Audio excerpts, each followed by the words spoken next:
semester to the computation and MATLAB. Today is 10th December 2020 and today we are here with this topic, that is control flow. This is the main topic. Control flow जो है ये हमारा main topic है और इसके अंदर फिर बहुत सारी सब हेडिंग्स हैं। तो उनमें जो दो सब हेडिंग्स हैं उनको आज हम स्टार्ट ले रही हैं और उम्मीद है कि आज काफ़ी कुछ काम कर लें, लेकिन ये थोड़ा सा दोनों ऐसे जो है टॉपिक्स हैं कि इनके ऊपर जो है ना थोड़ा सा अगर तफसीलन काम हो जाए तो फिर बेहतर होगा। मोबाइल भी ज़रा मैंने साइड पे रख दिया क्योंकि अक्सर औक़ात की वाइब्रेशन होती है तो साउंड क्वालिटी पे इसका इफ़ेक्ट पड़ता है। तो आज भी हम पढ़ेंगे इफ़ और एंड और इफ़ एल्स एंड स्टेटमेंट को, और उसके बाद नेक्स्ट जो क्लास होगी उसमें भी इसी के ऊपर हम प्रैक्टिस करेंगे। तो आज की जो क्लास है इसमें थ्योरेटिकल पोर्शन थोड़ा ज़्यादा है और मैटलैब का जो प्रैक्टिकल पोर्शन है वो भी है। तो आते हैं अपने जो है आज के क्वेश्चन पे। मेन जो हमारा जो है ना इंट्रोडक्शन पोर्शन है कि जो इफ़ एंड है और इसके अलावा इफ़ एल स्टेटमेंट है, इससे क्या मुराद है। ठीक है, वो ये मैंने क्वेश्चन की शेप में इसको लिखा है कि what are if and if else and statements, इनसे क्या मुराद है। The if is a conditional statement that provides the functionality to choose a block of code to execute at run time. आपके पास if जो है ये कंडीशनल स्टेटमेंट है, ऐसी condition है, ठीक है, जिसके अंदर कोई कंडीशन हमने यूटिलाइज़ की है। मैथमेटिकल एस्पेक्ट से अगर बात की जाए तो कोई मैथमेटिकल कंडीशन होनी चाहिए, ठीक है, कोई स्टेटमेंट होगी, उसको जो है अगर जो है वो सेटिस्फाई करेगी तो वो उसको जो है एग्जीक्यूट करेगी और फिर उसको रन भी करेगी। अ pre defined condition is checked and the remaining code executes based on the output of the condition. ठीक है, तो इसमें जो कंडीशन आपने लगाई है उस कंडीशन के मुताबिक जो है, ठीक है, उसका जो भी आउटपुट निकलेगा उस कंडीशन का, तो उसके बाद जो है उस कोड का जो नेक्स्ट पार्ट है वो रन होगा, वो एग्जीक्यूट होगा या वो डिस्प्ले होगा। पहले कंडीशन चेक होगी, कंडीशन अगर फुलफिल कर रही है, अगर सेटिस्फाई हो रही है तो इसके बाद जो स्टेटमेंट हम चाहते हैं वो लिखी हुई आए, जो आउटपुट हम चाहते हैं वो आए, तो उसके बाद वो फिर डिस्प्ले होगा। The if statement is defined by the if. जब हम जो है कोड लिखने जा रहे हों तो स्टार्ट हम उसको आई एफ से स्टार्ट लेंगे, small I small F. Moreover, the control flows within the if block if the condition is found true. अगर वो कंडीशन ट्रू हो जाती है, क्योंकि आपके पास मुख्तलिफ़ किस्म की स्टेटमेंट्स हैं, कुछ स्टेटमेंट्स ट्रू होती हैं, कुछ स्टेटमेंट्स फॉल्स होती हैं, तो आपके पास वो जो कंट्रोल फ्लोज है, ठीक है, उसके अंदर जो फ्लो आ रहा है आपके प्रोग्राम के अंदर, आप लोगों के कोड के अंदर, वो फर्दर एग्जीक्यूटेबल तब होगा जब वो कंडीशन फुलफिल होगी, वो कंडीशन सेटिस्फाई होगी। लेट्स सपोज आप क्वेश्चन रेज कर सकते हैं कि अगर ये, तो आप वो बात कर रहे हैं ना कि अगर कंडीशन सेटिस्फाई हो जाती है फिर प्रोग्राम रन करेगा। अगर कंडीशन सेटिस्फाई नहीं होती फिर क्या होगा, फिर वो कोड रन नहीं होगा, फिर जो है वो स्टेटमेंट जो है वो शो नहीं होगी, वो वाला जो आउटपुट है वो फिर डिस्प्ले नहीं होगा। ठीक है, जो स्टेटमेंट हमने लिखी हुई है या कोई रिज़ल्ट है या कोई भी जो है इंफॉर्मेशन है वो हम चाहते हैं कि डिस्प्ले हो, तो वो इस कंडीशन पे जो है डिपेंड करेगी। ठीक है, वो एक छोटी सी मैं एग्जांपल आप लोगों को दूंगा कि आप लोगों की जो पेपर आप लोग देते हैं उसके बाद रिज़ल्ट आता है, ठीक है ना, तो रिज़ल्ट में जो है हम चाहते हैं कुछ इस किस्म का कोड बनाएं कि जो बच्चे जो है वो पास हो जाएं तो उनके सामने रिज़ल्ट आ जाए यू आर पास। ठीक है, जिनके जो है क्या नाम उसका पासिंग मार्क्स उनके ना हो तो उसका उन लोगों का कुछ भी डिस्प्ले ना हो, वो फिर आएँ डिपार्टमेंट आएँ, यूनिवर्सिटी आएँ, जो है वो इशू को जो भी इनका है वो उनको सॉल्व करें। तो इस तरह जो है हम कह सकते हैं कि लेट्स सपोज 70% पासिंग है, तो हम चाहते हैं कि जिन बच्चों के मार्क्स 70% से जो है ग्रेटर हों उनका रिज़ल्ट शो हो, जिनके 70 से लेस हों वो यूनिवर्सिटी आएँ, वो उसको डिस्कस करें, कोई इशू होगी, कोई उनकी एब्सेंटी होगी, कोई अनफेयर मीन होगा, ठीक है, या उनके मार्क्स लेस होंगे। तो इस तरह जो है हम इसको फ़िल्टर कर सकते हैं। ये एक किस्म की आप कह सकते हैं एक फ़िल्ट्रेशन प्रोसेस है, ठीक है। डेटा को हम जो है एक फ़िल्ट्रेशन प्रोसेस से हम गुजारते हैं। Always close the if block with and. जब भी हम इफ़ जो है स्टेटमेंट यूज़ करेंगे, इफ़ कंडीशन यूज़ करेंगे, तो सब चीज़ें कंप्लीट होने के बाद, अपने तमाम कोड कंप्लीट करने के बाद एंड पे जो है आखिर में हम एंड ज़रूर लिखेंगे। अगर हमने आखिर में एंड नहीं लिखा तो तब भी प्रोग्राम एंड नहीं होगा। यानी कि जो है जितने भी इफ़ वाले प्रोग्राम हैं, इफ़ वाले कोड हैं, उनके आखिर में एंड ज़रूर लिखना है। अगर एंड नहीं लिखा तो प्रोग्राम एग्जीक्यूट नहीं होगा। The else if and else are optional. Use them if there are more conditions to be checked. अब यहाँ पे है क्या फर्दर जो है हम चाहते हैं कि हम एक सेम कोड के अंदर एक कंडीशन नहीं रखना चाहते, हम एक से ज़्यादा कंडीशंस रखना चाहते हैं। तो उस केस में फिर एल्स कमांड यूज़ होती है, ठीक है, एक से ज़्यादा। ऑप्शनल मतलब ये है कि अगर जो है जिन बच्चों के मार्क्स जो हैं वो 70% से लेस और हम उनको इन्फॉर्मेशन देना चाहते हैं कि वो जो है उनके मार्क्स डिस्प्ले ना हो, बल्कि उनके आगे जो है ये लिखा हुआ है कि वो यूनिवर्सिटी विज़िट करें, तो ये वाली स्टेटमेंट आ जाएगी, they should visit the university. तो उस केस में फिर हम एल्स कमांड यूज़ करेंगे, ठीक है। फर्स्ट केस ये था कि उनका रिजल्ट शो ही ना हो। दूसरा कंडीशन ये है कि उसके अंदर हम ये वहाँ पे मेंशन करें कि जब वो क्लिक करें अपने रिजल्ट पे तो उनको ये स्टेटमेंट मिले कि they should come to the university to see the concern persons, ठीक है। तो डरे मत आप लोग, तो माशाल्लाह 70% से ज़्यादा ही लेंगे, आप लोगों को इस तरह की स्टेटमेंट नहीं मिलेगी। The else if and else are an optional parts of the if statement and don't require additional and। आपके पास ये जो फर्दर इसके अंदर हमने else if या else जो हमने दो स्टेटमेंट्स अभी पढ़ी हैं 6 नंबर पॉइंट में और 7 नंबर पॉइंट में, ये हैं ऑप्शनल कमांड्स। ये क्या हैं? ये ऑप्शनल कमांड्स हैं, ठीक है। मतलब क्वेश्चन का अगर आप टाइटल देखें ना तो मेन उसके अंदर इफ़ एंड है। दूसरी वाली जो स्टेटमेंट है ना इफ़ एल्स, या दोबारा अगर हम एल्स इफ़ लिखना चाहें, ठीक है, तो ये ऑप्शनल है। ये अगर हम चाहें, हमारी रिक्वायरमेंट हो, ज़रूरत के मुताबिक हम एल्स यूज़ कर सकते हैं और मुतअद्दिद बार यूज़ कर सकते हैं। मतलब एक से ज़्यादा दफ़ा हम एल्स कमांड यूज़ कर सकते हैं और जितनी मरतबा यूज़ करेंगे, ठीक है, उससे कोई फ़र्क नहीं पड़ेगा, लेकिन आखिर में एक मरतबा एंड ज़रूर लिखना है, ठीक है। तो इस 7 में ये बात लिखी हुई है कि हर मरतबा फिर एंड लिखने की ज़रूरत भी नहीं है। सिर्फ एक दफ़ा जब आप अपना कमांड कंप्लीट कर रहे हो, आखिर में बस सिर्फ एक दफ़ा एंड लिख दें। बीच में एल्स इफ आप यूज़ करें, एल्स आप यूज़ करें, आप बेशक जो है 5-10 दफ़ा यूज़ करें एल्स को, लेकिन एंड एक दफ़ा लिखा जाएगा। Remember not to use space in between else and if of the else if keywords, because this leads to nested if statement and each if block needs to be closed with the end। इसका मतलब ये है space का कि आपने enter press नहीं करना। अगर आपने एंटर प्रेस कर दिया तो उसके बाद जो है वो प्रॉब्लम हो जाएगी, वो उसको कुछ और इंटरप्रेट करेगा, ठीक है। जो मैटलैब है वो कुछ और मीनिंग इसके लेगा। तो यहाँ पे स्पेस से मुराद एंटर है। बाकी जब हम कमांड लिखेंगे तो डेफिनेटली जिस तरह हम इंग्लिश में स्टेटमेंट्स लिखते हैं, बीच में हम जो है स्पेस देते हैं, उस तरह की स्पेस हम देंगे। लेकिन यहाँ पे इस पर्टिकुलर स्पेस का मतलब मैं ज़रा इसको पॉइंटर भी यूज़ कर लूँ ताकि ये ना हो कि आप उसको जो है, तो यहाँ पे जो ये वाली स्पेस है इसके मुराद एंटर है। यहाँ पे मैं एंटर सिंबल डाल देता हूँ, ठीक है। इससे मुराद एंटर है, जो कंप्यूटर पे नॉर्मली बटन लगा होता है आपके पास एंटर का, ठीक है। एंटर कमांड ENTER,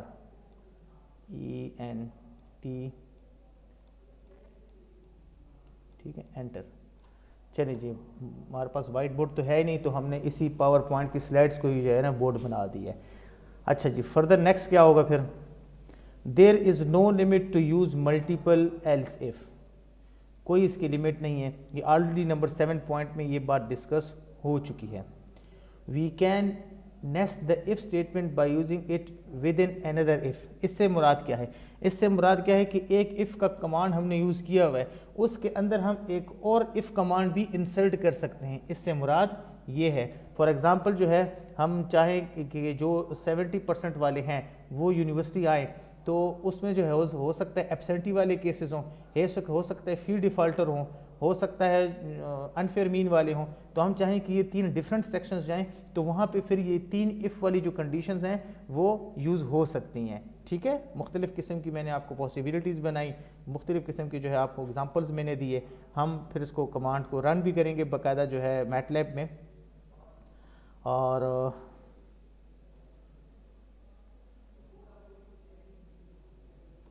ये नेक्स्ट क्वेश्चन है, right the syntax for if and if else statement. तो चूंकि उन्होंने कहा था कि आप दरमियान में जब रिकॉर्डिंग कर रहे हो तो एक दफ़ा स्क्रीन पे भी नज़र दौड़ा दें। ठीक है, चलें जी, ये 10 पार्टिसिपेंट्स हैं, बाकी मेरे ख्याल में आप लोगों के 11 बच्चे हैं। Aurangzeb 11, there are total 11 students और 10 स्टूडेंट्स। औरंगज़ेब आप सुन भी रहे हैं या फिर आप जो है ना क्लास को? जी जी सर स्टूडेंट्स 10 है। 10 है, अच्छा। जी सर। दाऊस टोटल 10 स्टूडेंट हैं? जी सर 10 है। अच्छा अच्छा अच्छा, बस ठीक है ठीक है। मैं बस ये भी चेक कर रहा था कि आप लोग सही सो तो नहीं गए ना, जागे हुए, सब जागे हुए। सर 12 है मेरे ख्याल से। सर 12 है। 12 हैं, बस जैसा है कि मैं फिर पोर्टल पे जाके चेक करूँगा, वहाँ से एग्जैक्ट चीज़ें मिल जाएंगी। तो वहाँ पे कोई एब्सेंट हुआ और यहाँ पे प्रेजेंट हुआ तो उसके लिए गड़बड़ बनेगी कि वहाँ पे प्रेजेंट मार्क की हुई, यहाँ पे क्लास में एब्सेंट है। तो अब ये तो खैर रिकॉर्डिंग का हिस्सा भी है। चलें, any how move toward the question. आप लोग जो है म्यूट हो जाएं। कौन अभी म्यूट नहीं है? औरंगज़ेब बेटा mute. Okay, right the syntax for if and if else and statements. Syntax से क्या मुराद है? सिंटैक्स से मुराद ये है कि आप लोग मैटलैब में जो है इसको किस शेप में लिखेंगे, इफ एंड स्टेटमेंट को। ओहो, ज़्यादा जो है ना, ओके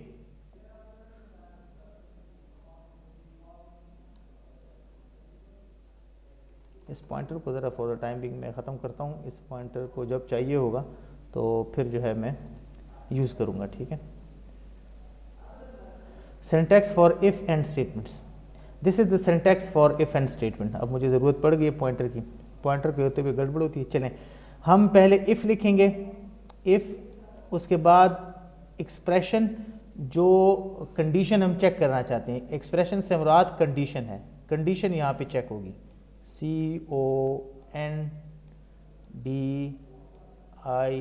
CONDITION। ये कंडीशन जो है वो आप लोगों ने याद रखनी है, क्योंकि जब आप ये कमांड, ये कोड वहाँ पे लिखेंगे तो इफ़ के बाद ये वाली जो एक्सप्रेशन, ये जो कंडीशन है, ये चेक होगी। ठीक है, ये चेक होगी।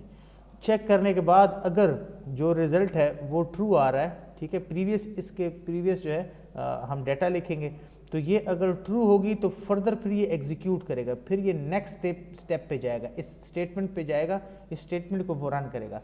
लेकिन अगर ये कंडीशन जो है क्रॉस होती है तो ये जो है फिर फर्दर एग्जीक्यूटेबल नहीं होगा, it will not execute, it will not execute. ये मैं साथ में लिख भी रहा हूँ, it will not execute further.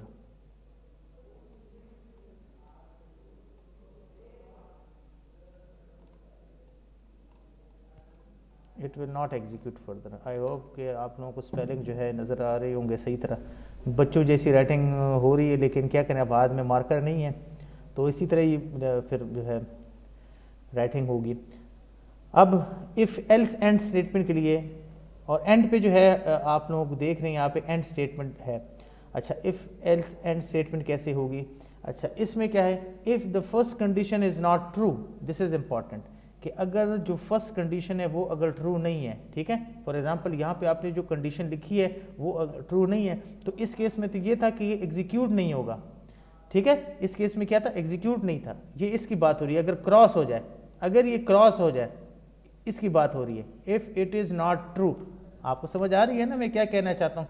If the first condition is not true, तो यहाँ पे प्रीवियस केस में क्या था, इफ़ एंड में, कि नॉट एग्जीक्यूटेबल, नॉट एग्जीक्यूट। लेकिन अब इफ़ एल्स एंड स्टेटमेंट में क्या है, अगर वो एग्जीक्यूट नहीं हो रहा तो हम एक सेकेंड ऑप्शन उसे दे रहे हैं। ठीक है, then we can define other statements, हम दूसरी स्टेटमेंट्स जो हैं वो डिफाइन करेंगे। ठीक है, यानी कि इफ़ एक्सप्रेशन और इसके बाद जो है दूसरी स्टेटमेंट, ताकि अगर वो एक्सप्रेशन फॉल्स भी हो तो तब भी कुछ ना कुछ रिजल्ट ज़रूर डिस्प्ले हो, कुछ ना कुछ आउटपुट ज़रूर डिस्प्ले हो। To run by using the else keyword, उस केस में हम फिर एल्स को यूज़ करेंगे, ठीक है। इफ़ लिखा हमने, एक्सप्रेशन लिखी, और फिर ये नेक्स्ट स्लाइड में आप खुद देख लें। इफ़ एक्सप्रेशन स्टेटमेंट, अगर जो है स्टेटमेंट ट्रू हो जाती है तो फिर तो जो है आपके पास स्टेटमेंट एग्जीक्यूट होके आ जाएगी। ये एक्सप्रेशन जो है, ये वाली एक्सप्रेशन, ये अगर ट्रू हो जाती है, if it is true, if this expression is true, ये अगर ट्रू है तो आपके बाद इस स्टेप के बाद नेक्स्ट ये स्टेप आएगा, ठीक है। और अगर ये फॉल्स है, if it is false, if it is false, तो फिर आपका जो मैटलैब प्रोग्राम है वो यहाँ से जंप करेगा एल्स पे, एल्स पे जाएगा, और एल्स के जो है वो इस पार्ट वाली जो स्टेटमेंट होगी इसको जो है वो एग्जीक्यूट करेगा। मिसाल के तौर पे जो है हम यहाँ पे लिखना चाहें कि यहाँ पे अगर रिज़ल्ट है, फॉर एग्जांपल दाऊद है, ठीक है ना, उसने मेहनत नहीं की और उसके रिज़ल्ट जो है 65% उसके आ जाते हैं, तो 65% जो है वो तो 70% से जो है वो तो लेस है ना, ठीक है ना, इट इज़ लेस देन 75%, और हमने कहा है कि 70%, सो जिसके अबव हो, तो फिर वो ये वाली स्टेटमेंट जो है वो नहीं देखेगा कि उसकी पोजीशन क्या है, ठीक है। वो एक और स्टेटमेंट, ख़तरनाक सी स्टेटमेंट देखेगा कि come to the university to see the admin और टू फाइनेंस और to unfair mean department, so on. तो दाऊद बेटा ज़रा खफा ना होना, ठीक है, वैसे ही मैंने एक एग्जाम्पल यहाँ पे दी है, तो आपके तो मार्क्स तो अच्छे होंगे ना। तो फिर इसके बाद ये दोनों स्टेटमेंट्स लिखने के बाद फिर एंड लिखना मत भूलिएगा, आपने एंड जो है वो ज़रूर मेंशन करना है। Right the flow diagram for if and statement, ये थर्ड क्वेश्चन है आज का और ये लास्ट क्वेश्चन है, ठीक है। इसके बाद हम फिर प्रैक्टिस करेंगे, मज़ीद क्वेश्चन नहीं करेंगे ताकि ज़्यादा क्वेश्चंस भी ना हो। अब इसमें हम फ्लो डायग्राम इसकी बनाएंगे कि इसकी जो है प्रोग्राम के अंदर, इसके सिंटैक्स के अंदर जो है फ्लो किस किस्म का आता है। तो सबसे पहले हम स्टार्ट लेंगे इफ़ से, यहाँ पे इफ़ लिखा हुआ होता है, और यहाँ पे मैसेज आया कि भी 10 मिनट रह गए, कोई बात नहीं, हम जो 10 मिनट से पहले जो है काम ख़त्म कर लेंगे। इफ़ स्टेटमेंट आएगी, ठीक है, उसके बाद कंडीशन होगी, कंडीशन जो है if the condition is true तो कोड फिर रन होगा और यहाँ पे आके एंड आ जाएगा, ठीक है। ये एंड पार्ट है इसका, ये एंड पार्ट है। ये स्टार्ट था, जहाँ से हमने स्टार्ट लिया था, START स्टार्ट, यहाँ से हमने स्टार्ट लिया था। तो अगर कंडीशन ट्रू हो गई तो फिर कोड रन होगा, ये आ जाएगा। उसके बाद कंडीशन जो है वो चेक होगी, और इफ़ कंडीशन इज़ फॉल्स, ठीक है, तो एल्स कोड अगर हमने इसको दिया है, एल्स कोड अगर हमने दिया है, अगर एल्स कोड जो है वो हमने नहीं दिया तो वो उस कोड को नहीं देखेगा और डायरेक्ट जो है वो एंड पार्ट पे आ जाएगा, वो डायरेक्ट एंड पार्ट पे आ जाएगा। ये तो ये दो डिफरेंट किस्म की चीज़ें थी। तो इफ़ एंड के अंदर इसके अंदर जो है एल्स भी आ ही गई है, ठीक है। तो ये ना सिर्फ इफ़ एंड के लिए है बल्कि ये एल्स के लिए भी है, इसके अंदर एल्स भी शामिल है, ये फ्लो डायग्राम जो है। तो नेक्स्ट उसमें जो है इफ़ एल्स वाली भी हम पढ़ेंगे, तो ये आपके पास इफ़ एल्स वाली भी होगी क्योंकि इसमें एल्स का जिक्र भी आ गया है, दोनों तरह की, इफ़ एंड के लिए भी ये है और एल्स के लिए भी है, क्योंकि ये आपके पास एल्स एक ऑप्शनल पार्ट होता है।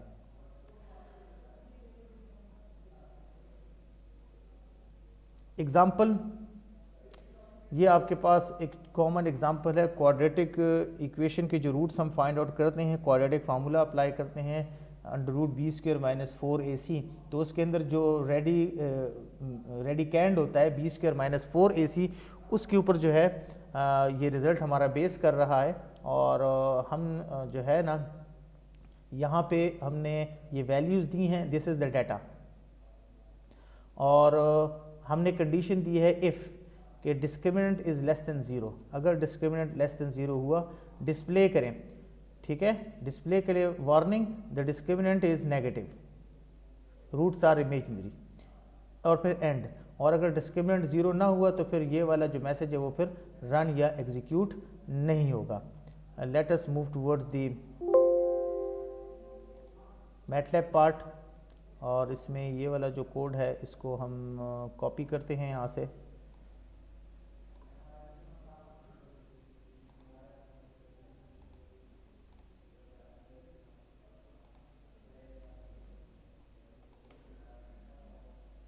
ओके, इसको a इज इक्वल टू -1। तो इस केस में जो है आपके पास जो प्रोग्राम है वो रन नहीं हुआ। देखें, इसको मैं फिर रन करता हूँ, कंट्रोल सी, एंड प्रेस किया, रिजल्ट नहीं आया। क्यों? क्योंकि आपके पास जो डिस्क्रिमिनेंट था वो ग्रेटर देन 0 था और रूट्स जो थे वो रियल थे। ठीक है, a की वैल्यू -1 दी, b की वैल्यू 2 दी, c की वैल्यू 9 दी।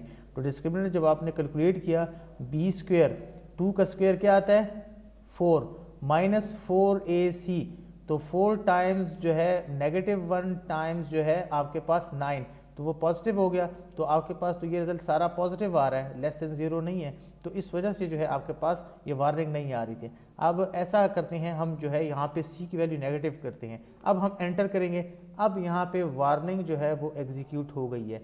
रिजल्ट आपके पास आया है हमारे पास, discriminant is negative, roots are imaginary.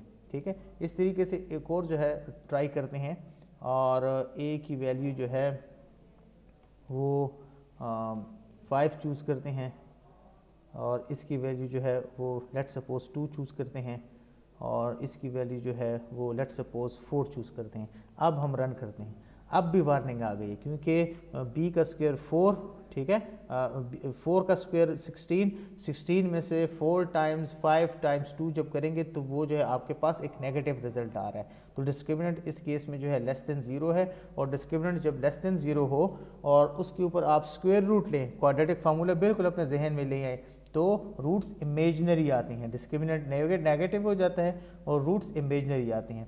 इसके अलावा एक और रिज़ल्ट भी मैंने जो है आप लोगों के लिए जो है वो किया था। अगर a की वैल्यू लेट सपोज, या हम यहाँ पे जनरल सम लेना चाहें, x की वैल्यू हम x और y लेते हैं, 3 लेते हैं, और इसी तरीके से जो है y की वैल्यू जो है हम 6 लेते हैं, और इसी तरीके से जो है एक और वेरिएबल यूज़ करते हैं z, उसकी वैल्यू जो है -1 हम चूज़ करते हैं। ठीक है, अब यहाँ पे इफ़ कमांड हम यूज़ करना चाहते हैं। इफ़ के लिए हम पहले जो है वो स्टेटमेंट, तो यहाँ पे कोई हम फंक्शन बनाते हैं f फंक्शन हमने यहाँ पे इंट्रोड्यूस किया है, x3, तो x times x time x3 हम लिखना चाहते हैं, -5 टाइम्स जो है हम y, और प्लस z करना हम चाहते हैं। ठीक है, अब इससे जो भी आंसर आता है, तो हम चाहते हैं कि अगर ये पॉजिटिव रिजल्ट आए तो एक जो है स्टेटमेंट ये शो करे। ठीक है,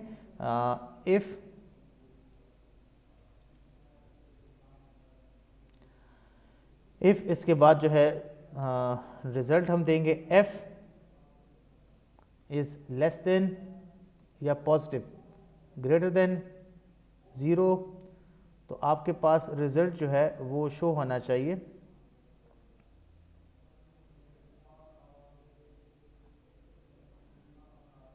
display, DISP display.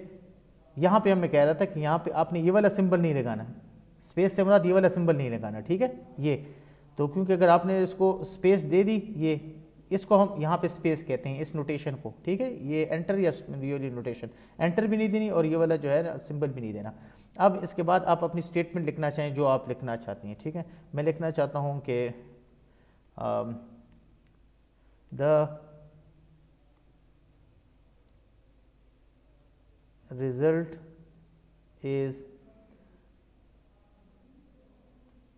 Is positive, simple, बिल्कुल एक बेसिक रिजल्ट। ये मैंने यहाँ पे इसको क्लोज किया है, और इसके बाद एंड जो है कमांड भी आपने देनी है। ठीक है, END। चलिए जिसको रन करते हैं, देखते हैं ये आपके पास जो है एक कंडीशन फुलफिल नहीं हुई। इसी को दोबारा ज़रा रन करते हैं, यही स्टेटमेंट फिर मैं कंट्रोल करता हूँ और पेस्ट करता हूँ यहाँ पे। अब हम ऐसा करते हैं, एक वैल्यू नेगेटिव लेते हैं। ठीक है, नेगेटिव लेते हैं तो वो जो है नेगेटिव रिजल्ट शो करेगी। अब भी जो है ये नेगेटिव नहीं है।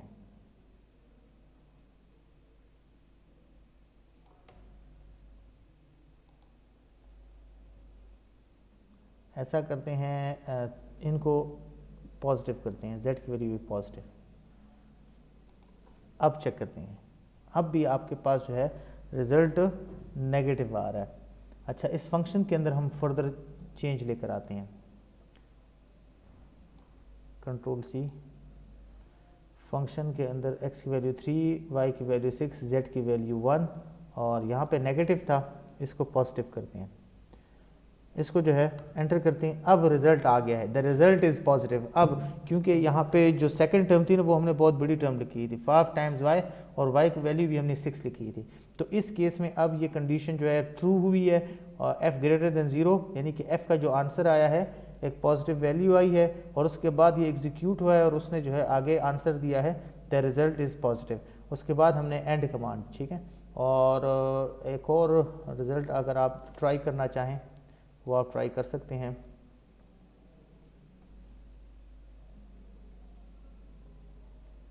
जी यहाँ पे अब हम वैल्यूज़ जो हैं ये देना चाहते हैं, y को ही नेगेटिव हम करते हैं, y को नेगेटिव करते हैं, देखते हैं क्या आता है। अब जो है आपके पास f क्या हुआ है, वो फंक्शन जो है वो फंक्शन नेगेटिव रिजल्ट दे रहा है। नेगेटिव रिजल्ट की वजह से जो है कोड जो है वो आगे इस कंडीशन से आगे नहीं गया, डायरेक्ट वो एंड पे आ गया है और एंड के बाद उसने जो है ना डिस्प्ले कुछ भी नहीं दिया, ठीक है, इसने टर्मिनेट कर दिया है। यानी कि मैं अगर ये कोड दूं कि जिन बच्चों के मार्क्स 70% से लेस आए हैं, ठीक है, उनके आगे कुछ ना लिखूं, ठीक है, जिनके ग्रेटर देन आए उनके आगे तो मैं उनकी पोजीशन मेंशन कर दूं और जिनके लेस है उनके सामने कुछ भी इंफॉर्मेशन ना कर दूं, तो ये उसकी एग्जांपल है, ठीक है। और इसी तरीके से अगर एल्स हम यूज़ करें एल्स, तो उसमें फिर बहुत सारी हमारे पास ऑप्शंस हैं कि वो यूनिवर्सिटी आएँ, फाइनेंस डिपार्टमेंट को देखें, अनफेयर मीन वाले को देखें, ठीक है, इसी तरीके से दूसरे क्लर्क या कोऑर्डिनेटर को देखें, तो ये एल्स में होगा।